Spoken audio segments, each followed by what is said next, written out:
Bengal BJP chief Dilip Ghosh sparked a controversy with his comments against Jadavpur University students. We are now getting a reaction on that from CPIM's Mohammad Salim.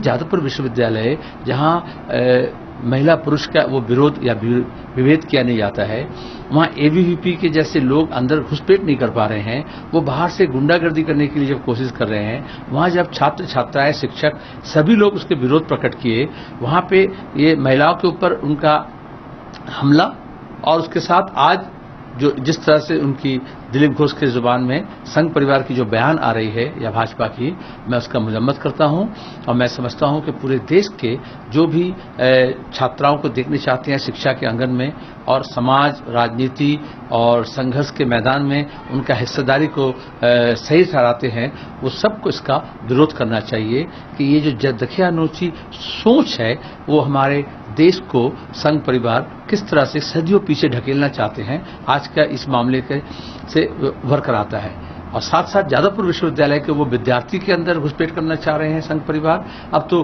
वहां के जो राज्यपाल हैं बंगाल के, उनके जरिए वो संघी को वहां पे नॉमिनी किए हैं एग्जीक्यूटिव में, उत्तर प्रदेश से ले जाकर के, उनके व्यक्तिगत दोस्ती के नाते या भाजपा के नेता होने के नाते। तो विश्वविद्यालय के अंदर शिक्षा प्रतिष्ठान के अंदर संघियों का जो घुसपैठी है उसके विरोध में हर लोकतंत्र जिनको भी प्यारा है वो सब लोग इसका विरोध करेंगे। They have started the same practice.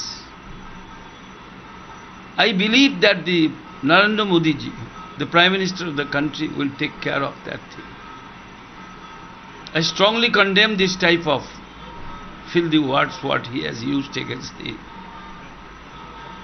young girls who are the students of Jadavpur University. If he has something to say, he could have gone to the Vice Chancellor of the university and explained all these things. But instead, without doing this thing, instead of that, he abused the girls publicly, highly condemned. I feel that due to the public pressure, he will withdraw this thing. And the girl student of Jadavpur University, if they start making an agitation against this type of words, this type of utterances, we will go there and we will express our full solidarity with the young students. যারা পেটাতে গেছে তারা মলেস্টেশনের আবার case দিচ্ছে, আবার দাবি করছে। বিচিত্র ব্যাপার। যাদের এত মান সম্মানের ভয় আছে সেই মেয়েগুলো যায় কেন ওখানে? এ তো বেহায়াপন। আর এই ধরনের অভিযোগ করাটা খুবই ওঁচা নিম্ন স্তরের অভিযোগ। এটা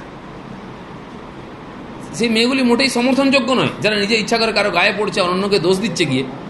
খুব বেহায়া এই মেয়েগুলো। আমার তো খুব খারাপ লেগেছে যে এই একটা ইউনিভার্সিটির স্টুডেন্ট হয়ে এই ধরনের নিজের প্রতি অশালীন একটা অভিযোগ আনছে। এটা তো খুব লজ্জার বিষয়। ইউনিভার্সিটির মান কোথায় পৌঁছেছে, ছাত্রছাত্রীদের কথাবার্তা ব্যবহার কোথায় পৌঁছে গেছে। मुझे लगता है वो खुद की मानसिकता को उन लड़कियों पे बता रहे हैं। और भारतीय जनता पार्टी का जब से राज आया तब से 32% क्राइम बढ़ा है अगेंस्ट वुमेन, कम नहीं हुआ है। तो मेरा मानना ये है कि अगर वो ये कहते हैं कि लड़कियां इसलिए प्रोटेस्ट कर रही हैं कि वो लड़कों की संगत चाहती हैं, ये चाहती हैं, देखिए ये हम 21वीं सदी में हैं और हम कब की बात कर रहे हैं कि लड़कियां आप संगत चाहती हैं। लड़कियों के लिए जेंडर डिफरेंस खत्म करने का कानून 52 में पास हुआ और आज भी अगर हम उसको उस लकड़ी को पीटते रहेंगे, डंडी को, तो मेरा मानना यह है कि ये गलत है।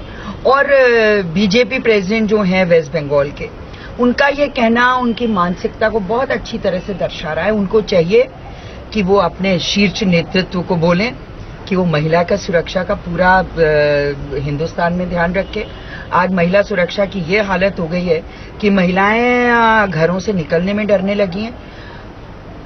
निर्भया जैसा एक कांड और हुआ और आज एक कांड और हुआ जो अखबार में आया है। मैं सोचती हूँ बहुत ही शर्मनाक घटनाएं हो रही हैं जिनके ऊपर सरकार का कोई ध्यान नहीं है।